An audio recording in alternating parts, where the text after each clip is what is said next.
श्रोता मित्र, आपको मेरा नमस्कार। यह समय है कि आप परमेश्वर के पवित्र वचन के अगले अध्ययन के लिए पवित्र शास्त्र अपने हाथों में ले लें और मेरे साथ अध्ययन करने के लिए तैयार हो जाएं। हम अपने सर्वेक्षण में यहोशू की पुस्तक तक सर्वेक्षण कर चुके हैं और अब न्यायों की पुस्तक का सर्वेक्षण करने के लिए तैयार हैं। यहोशू की पुस्तक का विषय था विजय, अर्थात जाओ और कनान देश को अपने अधिकार में कर लो। न्यायों की पुस्तक में एक समस्या यह है कि वे कनान देश के लोगों को नहीं जीत सके। ये विशेष लोग जिन्हें जीतने को कहा गया था, न्यायों के समय में उनको कई बार जीत लिए गए। अतः यहोशू की पुस्तक का संदेश कनान देश पर विजय था। न्यायों की पुस्तक का संदेश है कि वे कनान देश में रहने वाले लोगों पर विजय पाने में असमर्थ हुए। यह पूर्ण विचार परमेश्वर ने अपने लोगों को दिया कि वे सर्वनाश का युद्ध करें। सर्वनाश युद्ध संबंधी प्रश्न विचारशील लोगों के मस्तिष्क में उठते हैं। यदि आप बुद्धिमान, विचारशील और आत्मिक व्यक्ति हैं, मुझे निश्चय है कि इस प्रकार का प्रश्न आपके हृदय व मस्तिष्क में उठता होगा। जब आप पुराने नियम के ऐतिहासिक पुस्तकों का अध्ययन करते हैं, जब हम पुराने नियम की राजकीय साहित्य और ऐतिहासिक साहित्य का सर्वेक्षण जारी रखते हैं, तो यह फिर से स्मरण दिलाने वाला प्रश्न होगा। इसलिए मैं सोचता हूँ, न्यायों की पुस्तक के अध्ययन के पहले हमें सर्वनाश युद्ध के विषय बयान देना आवश्यक है। मित्र, विचार करने योग्य प्रश्न यह है कि कैसे वह परमेश्वर जिसे हम जानते हैं, वह युद्ध व सर्वनाश करने की आज्ञा देता है। यहाँ पर जिस प्रश्न के ऊपर विचार करने योग्य बात है वह यह है कि क्या युद्ध की धारणा पवित्र शास्त्र संगत है या युद्ध स्वयं गलत है। अनेक समर्पित संस्थाओं के लोग और दूसरे मती के लोग विश्वास करते हैं कि युद्ध हमेशा गलत होता है और वे इस दृढ़ विश्वास के लिए मरने को इच्छुक हैं। और जहां पर युद्ध की बात होती है, वे विवेक की दृढ़ता के साथ इसका विरोध करते हैं। इन दोनों समुदाय में मेरे अनेक मित्र हैं। मैं ऐसे समर्पित लोगों का बड़ा ही आदर करता हूं। इसके विषय में मैंने उनके साथ बातचीत करने में कई घंटे बिताए। इन लोगों का मैं बड़ा आदर करता हूं। उनके पास बहुत ही रोचक पवित्र शास्त्र हैं। वे इस आधार पर अहिंसा और उचित बहस उद्धृत करते हैं। उनकी दार्शनिक बातों से ऐसा जान पड़ता है कि मैं युद्ध और अहिंसा का शिकार होने के लिए तैयार हूं, परंतु मैं इस युद्ध में हिंसा का जिम्मेवार नहीं होऊंगा। यदि मैं अस्त्र शस्त्र धारण करता हूं और दूसरे व्यक्ति को मारने के पहले मैं स्वयं मर जाता हूं, तो मैं युद्ध का शिकार नहीं बनता, परंतु मैं युद्ध के लिए जिम्मेवार हूं। मैंने खेल खेलने का निर्णय लिया और सहभागी हुआ, इसलिए मैं न केवल शिकार हूं पर भागीदार भी हूं। शांति प्रिय की स्थिति में शिकार बनना एक बात है और जिम्मेवार बनना दूसरी बात है। वे युद्ध व हिंसा के लिए जिम्मेवार नहीं होंगे। यह शांति प्रिय व्यक्ति की पहचान है। उनके पास रोचक प्रश्न हैं। वे आपसे इस तरह से पूछ सकते हैं, एक मनुष्य को मारने का मसीही तरीका क्या है? मान लो आप यह निर्णय लेते हैं कि मारना उचित है, तो इसे करने का मसीही तरीका कौन सा है? यदि आप एक मनुष्य को बंदूक से मारने वाले हैं, तो उसे मारने का मसीही तरीका क्या है? क्या आप उसके पेट में गोली मारेंगे या उसके सिर पर गोली चलाएंगे? इस प्रकार का प्रश्न आपके मस्तिष्क में उठेगा। सो प्रभु यीशु मसीह के साथ आपका संबंध होने के कारण आप ऐसा तरीका उस व्यक्ति को मारने के लिए नहीं अपना सकते। और दूसरी महत्वपूर्ण बात यह है कि हम कहते हैं, यदि वे सब अहिंसक हैं और सब इस संसार के दुष्ट लोग शिकार बनते हैं, तो उनका प्रत्युत्तर प्रायः इस प्रकार का है। मनुष्य का मुख्य अंत यह है कि वह परमेश्वर की महिमा करे, न कि स्वयं की संरक्षण करे। स्वयं का संरक्षण करना सभ्यता का प्रथम नियम है। अनेक लोग सोचते हैं कि यह ठीक है अनेक मसीही यह सोचते हैं कि यह उचित है, परंतु वास्तविकता ऐसा नहीं है। विश्वासी के लिए परमेश्वर की महिमा करना जीवन का प्रथम नियम है। आप मृत्यु और जीवन पर्यंत परमेश्वर की महिमा करने के लिए बुलाए गए हैं, परंतु आपके जीवन में यह उद्देश्य नहीं है कि आप जीवित रहें या शिकार बने। जीवन में आपका अभिप्राय यह है कि आप परमेश्वर की महिमा करें। इस सच्चाई से संबंधित सुसमाचारों में ऐसे प्रेरितों का उल्लेख है जिन्होंने तलवार नहीं चलाया, वे शहीद हुए। किसी ने भी हवा में तलवार नहीं छलकाया। मित्र, इस प्रकार के कई बहस सामने आ सकते हैं, सो मैं सच्चे व शांति प्रिय समर्पित व्यक्ति का आदर करता हूँ, परंतु स्पष्ट रूप से कहना चाहता हूँ कि मैं शांति प्रिय व्यक्ति नहीं हूँ, क्योंकि मैं विश्वास करता हूँ यदि आप शांति के चाहने वाले हैं और अहिंसक हैं, तो मैं सोचता हूँ कि आप जो कहते हैं कि इस संसार के दुष्ट लोगों के लिए अनुमति मिले जिससे उनका सर्वनाश कर दिया जाए। नए नियम की कलीसिया के दो महान अगुवा पतरस और पौलुस कहते हैं कि परमेश्वर ने शांति देने वाले अधिकारियों की नियुक्ति की है, और जिस प्रकार परमेश्वर ने सुसमाचार प्रचार के लिए लोगों का अभिषेक किया है, उन्हें चुना है, उसी प्रकार उसने शांति देने वाले अधिकारियों को भी चुना है कि वे परमेश्वर की व्यवस्था को लागू करें। रोमियो के 13वें अध्याय और दूसरा पतरस 2 अध्याय 14 पद में इन दोनों महान प्रेरितों ने कहा, परमेश्वर ने हमें प्रधान अधिकारी दिए हैं, इसलिए मनुष्यों के ठहराए हुए हरेक प्रबंध के अधीन में रहें। राजा के, क्योंकि वह सबका प्रधान है। हाकिमों के, क्योंकि वे कुकर्मियों को दंड देने और सुकर्मियों की प्रशंसा के लिए उसको भेजे हुए हैं। हरेक व्यक्ति प्रधान अधिकारियों के अधीन रहे, क्योंकि कोई अधिकार ऐसा नहीं जो परमेश्वर की ओर से न हो, और जो अधिकार है वे परमेश्वर के ठहराए हुए हैं। इसमें जो कोई अधिकार का विरोध करता है वह परमेश्वर की विधि का सामना करता है, और सामना करने वाला दंड प्राप्त करता है। सो परमेश्वर का क्रोध न्याय तक प्रतीक्षा नहीं करता, परंतु वह अपना क्रोध प्रधान अधिकारियों द्वारा तुरंत प्रकट करता है। सो यदि आप प्रधान अधिकारियों के अधीन रहते हैं तो आपको व्यवस्था का पालन करना पड़ेगा, और यदि पालन नहीं करेंगे तो आप उसको सावधानी से देखते रहें, क्योंकि वह तलवार व्यर्थ में धारण नहीं करता, वह तलवार का उपयोग आपके लिए करेगा। अर्थ व प्रयोग यह है कि जब वह तलवार का प्रयोग आपके लिए कर रहा है, क्योंकि वह परमेश्वर का सेवक है। पर यदि आप उस अभिषिक्त प्रधान अधिकारी पर विश्वास करते हैं, तब आप यह विश्वास करते हैं कि इन दुष्ट लोगों को यह आज्ञा न देनी चाहिए कि शांति चाहने वालों का व्यापक विनाश के लिए वे बदला लें। यदि हम सब 40वें वर्ष में शांति प्रिय थे, तो इस पृथ्वी में इस समय एक भी यहूदी न होते, क्योंकि हिटलर उस समय सबको मार डालता, और यह कटु सत्य है, क्योंकि उसने यहूदियों का सर्वनाश करने का प्रण किया था।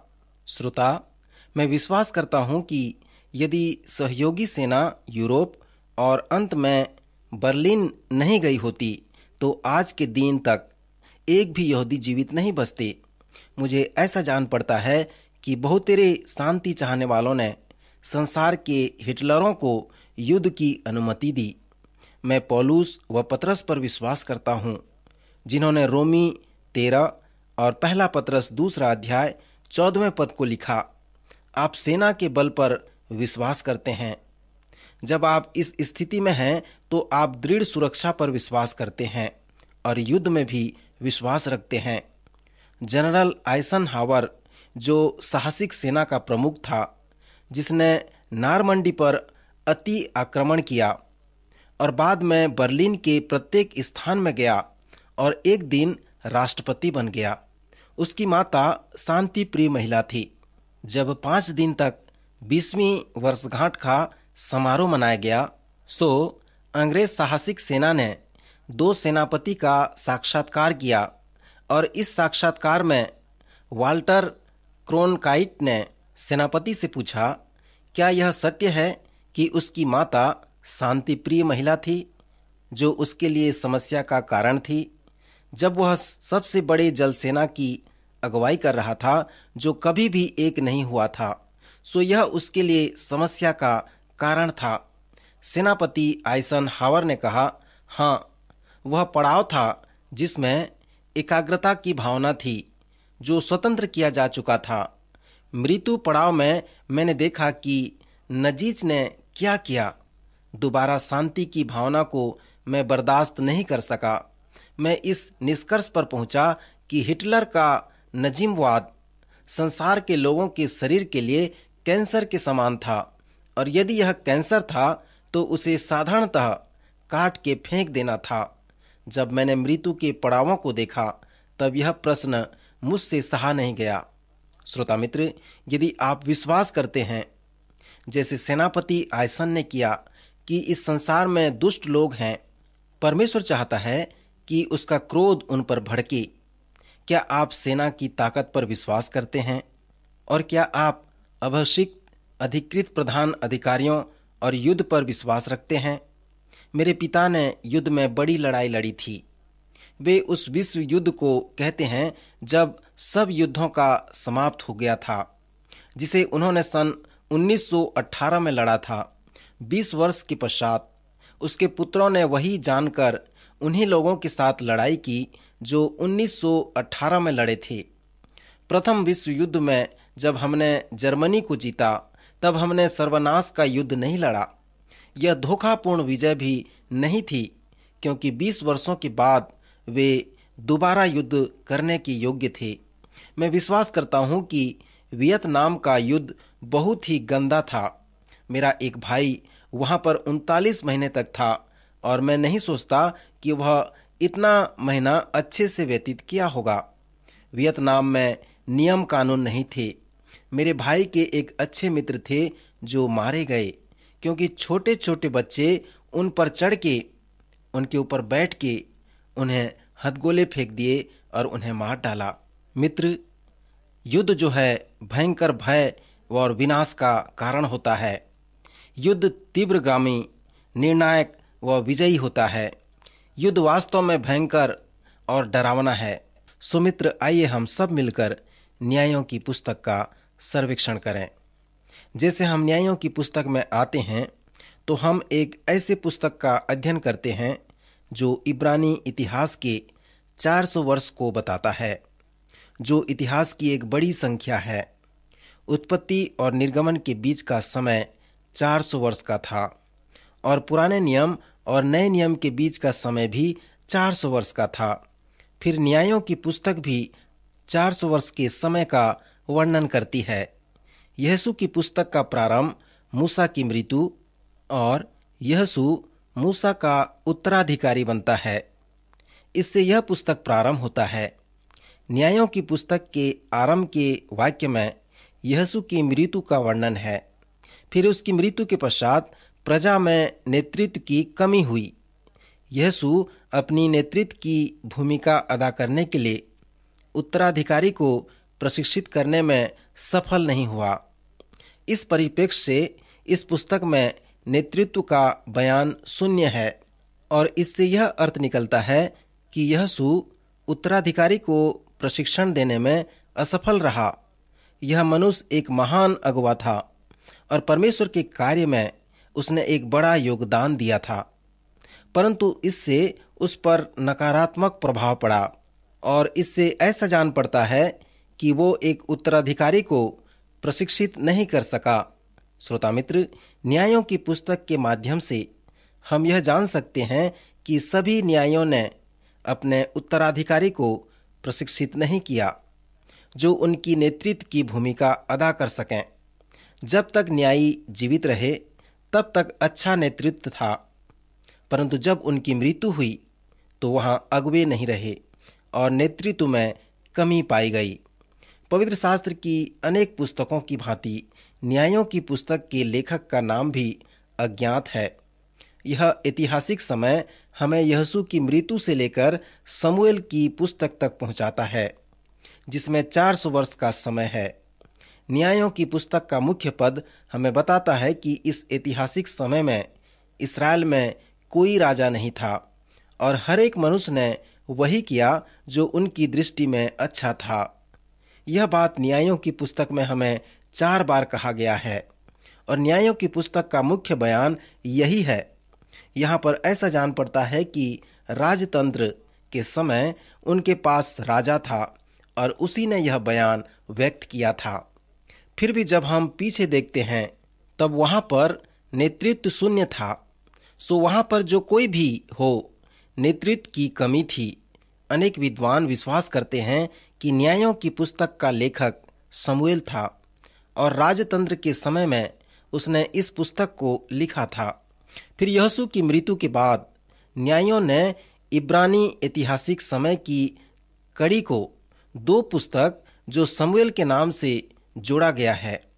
यह वह समय है जिसे इब्रानी इतिहास के अंधकार का युग कहा गया है और यह वह समय है जो उत्तरी और दक्षिणी राज्य की बंधुआई को अलग अलग करने में प्राथमिकता दी गई है। न्यायों की पुस्तक में भयंकर संदेश हैं। संदेश का मूल समस्या आत्मिक कैंसर जैसा था, जो सब प्रकार का घृणित व दुखदायी परिणाम उत्पन्न करता है। वह समस्या अर्थात वह आत्मिक कैंसर को विद्रोह कहा गया है। अंग्रेजी में इसे एपोस्टेसी कहा गया है, जो 2 शब्दों से मिलकर बनता है, एपो और स्टेसी। इसका अर्थ खड़ा होना है और एपो का अर्थ दूर होना या दूर हो जाना है। मित्र, स्मरण करें कि यहोशू की पुस्तक के अंत में इस्राएली प्रजा ने विश्वास किया और कहा कि हम परमेश्वर की सेवा करना चाहते हैं, उसको प्रथम स्थान देना चाहते हैं और उसकी आज्ञा पालन करना चाहते हैं। यहोशू ने अपनी स्थिति पर विचार किया और कहा, तुम्हें चुनाव करना पड़ेगा, परंतु मैं अपने घराने समेत यहोवा ही की सेवा करूंगा। तब लोगों ने चुनाव किया और कहा, हम यहोवा की सेवा करेंगे। उन्होंने यहोवा की सेवा करने का निर्णय लिया और वे अपनी स्थिति को पहचाने। यहाँ पर विद्रोह की स्थिति सामान्य है, परंतु बाद में वे इस स्थिति से दूर हो गए। सो यही है परमेश्वर पर विद्रोह करना। न्यायों की पुस्तक में वे 7 बार परमेश्वर से विद्रोह किए और चक्र में घूमते रहे। श्रोता मित्र, मैं इस ऐतिहासिक चक्र को उदाहरण के द्वारा समझाना चाहूंगा, जो न्यायों की पुस्तक में 7 बार आया है। आप इस चक्र के विषय में थोड़ा विचार करें, जो दीवाल घड़ी के समान था। 12 बजे उन्होंने परमेश्वर को प्रथम स्थान दिया। उनका संबंध परमेश्वर से सही था और वे परमेश्वर की सेवा कर रहे थे और उसे प्रथम स्थान दे रहे थे। परंतु उसके बाद 1 बजे के लगभग उन्होंने विद्रोह किया और यहोशू की पुस्तक में जो स्थिति अपनाए थे उससे वे मुकर गए, अर्थात वे अपने मूल दशा में आ गए और 2 बजे वे अपने परिणाम की दावत का अनुभव कर रहे थे, जो हमेशा विद्रोह का अनुसरण था। उन्होंने नैतिक भ्रष्टाचार को विकसित किया। 3 बजे राजनीतिक भ्रष्टाचार को विकसित किया और तब 4 बजे के लगभग चक्र पर परमेश्वर ने एक शत्रु को खड़ा किया। यह शत्रु कनानी, मिद्यानी, मुआबी या फिलिस्तीनी हो सकता है, परंतु परमेश्वर ने एक बड़े शत्रु को खड़ा किया। सब तरह से परमेश्वर चाह रहा था कि ये लोग उसकी सुने, परंतु उसकी ओर किसी ने ध्यान नहीं दिया। तब परमेश्वर ने उस शत्रु को खड़ा किया और 5 बजे युद्ध आरंभ हुआ और उस शत्रु के द्वारा वे जीते गए जिसे परमेश्वर ने खड़ा किया था। फिर उस युद्ध में शत्रु द्वारा जीतने के बाद वे उस चक्र के निचले भाग में थे। उस समय वे अपने पराजय का अनुभव करने पाए। जो घात नहीं किए गए थे वे गुलाम बना लिए गए। वे विभिन्न समय तक गुलाम बनाए गए थे, अर्थात कभी 7 वर्ष के लिए, कभी 8 वर्ष के लिए। सो यह फलस्तीन में 40 वर्ष का समय था। विभिन्न समय तक गुलाम बने रहने के पश्चात वे परमेश्वर की ओर फिरे। 7 बजे वे परमेश्वर से प्रार्थना करने और पुकारने लगे और तब 8 बजे उन्होंने पश्चाताप किया और 9 बजे उनमें बेदारी आई जब उन्होंने प्रार्थना किया, पश्चाताप और बेदारी का अनुभव किया, तब परमेश्वर ने 10 बजे एक न्यायी को खड़ा किया। यह न्यायी कभी छुटकारा देने वाला और कभी बचाने वाला कहा गया, मूसा के जैसा, जैसे कि उसने मिस्र से उन्हें छुटकारा दिलाया। 11 बजे उस न्यायी ने उन्हें छुटकारा दिलाया और बचाया जिन्हें शत्रु ने जीत लिया था। तब 12 बजे वे वापस आए। फिर चक्र के ऊपर परमेश्वर अपने उचित स्थान पर था और वे परमेश्वर की सेवा कर रहे थे और परमेश्वर के साथ उनका संबंध सही था। वे विभिन्न समय में शांति प्रिय जीवन जी रहे थे और उनके लिए सब कुछ ठीक था, क्योंकि उस न्यायी के पास एक बड़ी सेवा थी। सो न्यायी ने उन्हें परमेश्वर के पास लाया और वह उनकी बेदारी के लिए साधन बन गया। 80 वर्ष तक उसमें शांति थी, किंतु अंत में यह कैंसर दोबारा सरका और आत्मिक विद्रोह बन गया। तब वे दोबारा चक्र के माध्यम से सही चाल चलने लगे। हमने कहा कि न्यायों की पुस्तक में 7 बार वे चक्र के माध्यम से गुजरते रहे। न्यायों की पुस्तक में इस बुनियादी संदेश का प्रयोग कम से कम 2 बार आया है। स्मरण करें कि हम पवित्र शास्त्र की पुस्तकों का भक्तिपूर्ण प्रयोग हमेशा करते आ रहे हैं। श्रोता मित्र, न्यायों की पुस्तक में भक्तिपूर्ण प्रयोग क्या है? इसके कम से कम 2 आकार हैं। सर्वप्रथम यह व्यक्तिगत प्रयोग है। जब उत्पत्ति और निर्गमन की पुस्तक में वापस जाकर वहां बताए हुए उद्धार के रूपक कथा को स्मरण करें।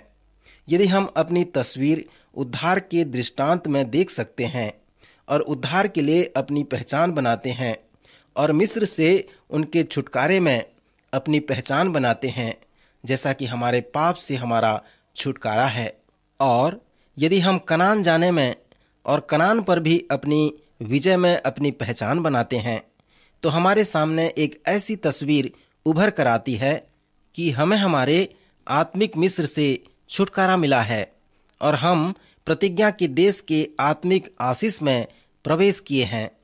तब हम जब न्यायों की पुस्तक में आते हैं तो हम उनके साथ अपनी पहचान बना सकते हैं, क्योंकि यहाँ पर भक्तिपूर्ण प्रयोग व्यक्तिगत रूप से हुआ है। एक बार आपको आत्मिक मिस्र से छुटकारा मिल गई है और आप अपनी वीरान भूमि को पार कर चुके हैं, आत्मिक कनान में प्रवेश कर चुके हैं और आप उस आत्मिक संपत्ति के अधिकारी बनने जा रहे हैं। फिर भी यह आपके लिए संभव है कि आपका पतन हो सकता है। आप संभवतः विद्रोह भी कर सकते हैं और आप परमेश्वर को त्याग कर पीछे हट सकते हैं। सुमित्र, न्यायों की पुस्तक का कहना है कि ऐसा संभव हो सकता है, जैसे हम व्यवस्था विवरण की पुस्तक में पढ़ते हैं और पौलुस प्रेरित के द्वारा चिताए गए हैं, जहां पर कहा गया है कि इसलिए जो समझता है कि मैं स्थिर हूं, वह चौकस रहे कि कहीं गिर न पड़े। सो न्यायों की पुस्तक का व्यक्तिगत भक्तिपूर्ण प्रयोग यह है कि सावधान रहना, कहीं तुम गिर न पड़ो। सावधान रहो, कहीं तुम पीछे न हटो। जबकि तुमने कनान देश में प्रवेश पाया है और उसे जीता है, सो इसका मतलब यह नहीं कि तुम वापस नहीं फिर सकते। न्यायों की पुस्तक बार बार हमें सिखाती है कि इस्राएली प्रजा ने अपने राज में ऐसा किया। सो इसका व्यक्तिगत प्रयोग यह है कि हम विद्रोह के चक्र द्वारा व्यक्तिगत ईश्वर से फिर सकते हैं। हम परमेश्वर को प्रथम स्थान देने का समर्पण करते हैं, परंतु हम असफल हो जाते हैं, हम गिर जाते हैं। सो जब हम ऐसा करते हैं तब हम यह अनुभव भी करते हैं कि हमने विद्रोह किया है। कुछ लोग विश्वास करते हैं कि न्यायों की पुस्तक का दूसरा प्रयोग और इसका संदेश राष्ट्रीय प्रयोग है। क्या यह संभव है कि न्यायों की पुस्तक में कई बार इस्राएली जाति इस चक्र से गुजरे? आज राष्ट्र इस चक्र से गुजरता है। हाँ मित्र, यह बहुत ही कटु सत्य है और एक भयंकर प्रयोग है। चाहे आप व्यक्तिगत प्रयोग करें या चाहे राष्ट्र में प्रयोग करें, परमेश्वर आपको 12 बजे चाहता है, जहां पर आपका संबंध परमेश्वर के साथ सही है और आप उसकी सेवा कर रहे हैं और परमेश्वर को प्रथम स्थान दे रहे हैं। सो मित्र, यही न्यायों की पुस्तक का संदेश है। प्रभु आज के वचन अध्ययन से आपको आशीष देवे।